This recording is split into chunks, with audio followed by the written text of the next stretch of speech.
Hello dear students, welcome back to my channel physics SPC alternating current का एक question. Find the peak current and resonant frequency. इस पे ध्यान दीजिए, resonant frequency पूछ रहा है of the following circuits on figure. देखो यहाँ पे टाइम डिपेंडेंट वोल्टेज दे रखा है, एल दे रखा है, सी दे रखा है और आर दे रखा है। ये ध्यान रखना, ये series L C R circuit ही है। करंट इसमें सब में सेम ही रहेगी, ऐसे आई आर एम एस, ऐसे करंट सेम है। तो ये सीरीज एलसीआर सर्किट है। आप चाहो तो इसको ऐसे रीड्रॉ कर सकते हो, एल सी और आर, और ये एसी सोर्स लगा लो आपका जो दे रखा है। ठीक है, यहाँ पे वी दे रखा है, तो इसकी कंपेयरिंग अगर मैं V naught sine omega t से कर दूं तो पीक वोल्टेज तो आपका 30 वोल्ट है और ओमेगा की वैल्यू 100 रेडियन पर सेकेंड है।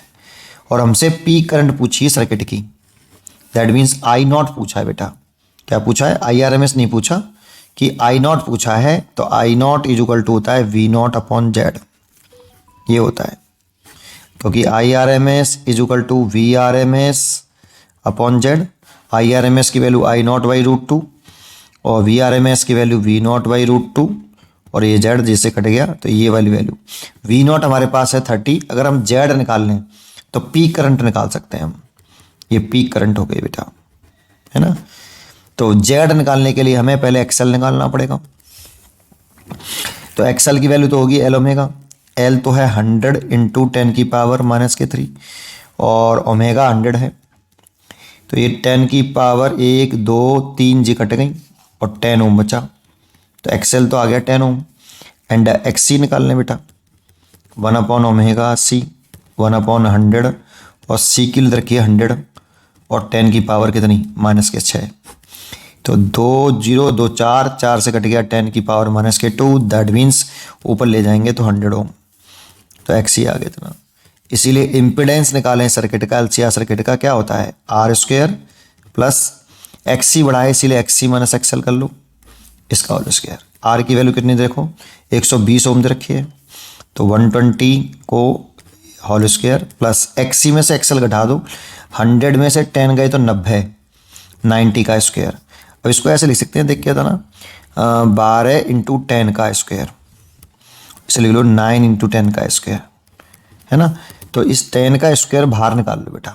तो 10 का स्क्वायर बाहर आएगा तो 10 हो गया, और 12 का स्क्वायर हो गया, 12 का स्क्वायर हो गया 144 और 9 का स्क्वायर हो गया 81। तो ये हो गया 10 और ये हो गया 225, है ना। और 225 का रूट होता है 15। तो 150 ओम आ गया आपका जेड। यहाँ रख दो। वी नॉट हमारे पास 30 है और मैंने जेड निकाल रखा है 150, ये कट गया तो 1/5, दैट मीन्स 0.2 एम्पियर। तो पीक करंट आई 0.2 एम्पियर। ये तो श्योर हो गया कि पहले दो चॉइस तो गलत हैं, इन दोनों में से एक होगा। अब हमें दूसरा पूछा रेजोनेंट फ्रीक्वेंसी। अब रेजोनेंट फ्रीक्वेंसी होने के लिए जेड की वैल्यू मिनिमम होनी चाहिए। एक्सएल और एक्ससी अगर बराबर होता है तो जेड आर के बराबर हो जाता है और करंट मैक्सिमम हो जाता है। करंट की वैल्यू कैसे हो जाती है, मैक्सिमम हो जाती है आई आर एम एस। ये रेजोनेंस की कंडीशन होती है, कंडीशन ऑफ रेजोनेंस ये वाली। तो इस वाले सॉल्व कर लेते हैं। इसमें L omega is equal to 1 upon omega C. यहाँ से omega is equal to root के अंदर एल सी, ओमेगा बराबर 2πf बराबर रूट के अंदर एल सी। तो यहाँ से रेजोनेंट फ्रीक्वेंसी, इस फ्रीक्वेंसी को हम रेजोनेंट फ्रीक्वेंसी बोलते हैं क्योंकि ये रेजोनेंस वाली कंडीशन निकाली है। देखो ये एफ बराबर हो गया 1/2π रूट के अंदर एल सी, इसे नेचुरल फ्रीक्वेंसी और ये अप्लाइड वोल्टेज की फ्रीक्वेंसी अगर दोनों बराबर हो जाए तो उसको हम बोलते हैं रेजोनेंट फ्रीक्वेंसी। तो ये वाली रेजोनेंट फ्रीक्वेंसी है यार आपकी, और इसकी वैल्यू हमसे पूछ रहा है। तो नेक्स्ट पेज पर करते हैं। तो वैल्यू पुट करनी है बस केवल आपको बेटा यहाँ पे, आप है ना। तो एफ आर पूछा है 1/2π रूट के अंदर एल की वैल्यू देखो, एल की वैल्यू है आपकी 100 मिली हेनरी।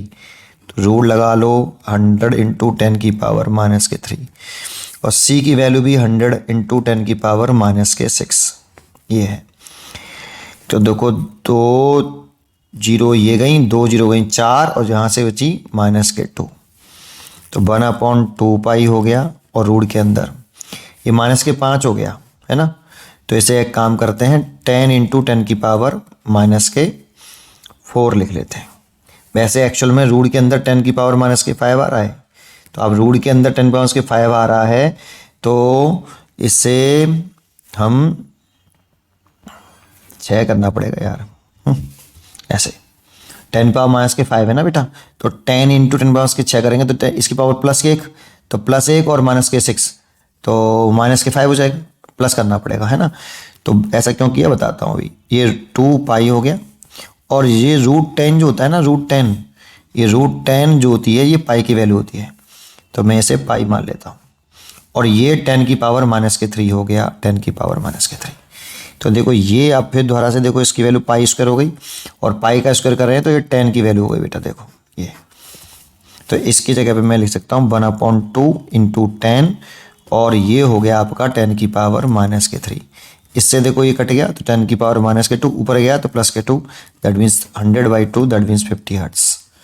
तो ये आपका 50 हर्ट्स हो गया। देखो कैलकुलेशन करने के कई तरीके हैं, आपको जो मैंने तरीका है वो मैं ऐसे करता हूँ, आपको जैसा उचित लगे वैसे कैलकुलेशन करिए आपको, है ना। इसका आंसर हो गया आपका सी चॉइस इज करेक्ट, है ना। पढ़ते रहिए और खुश रहिए।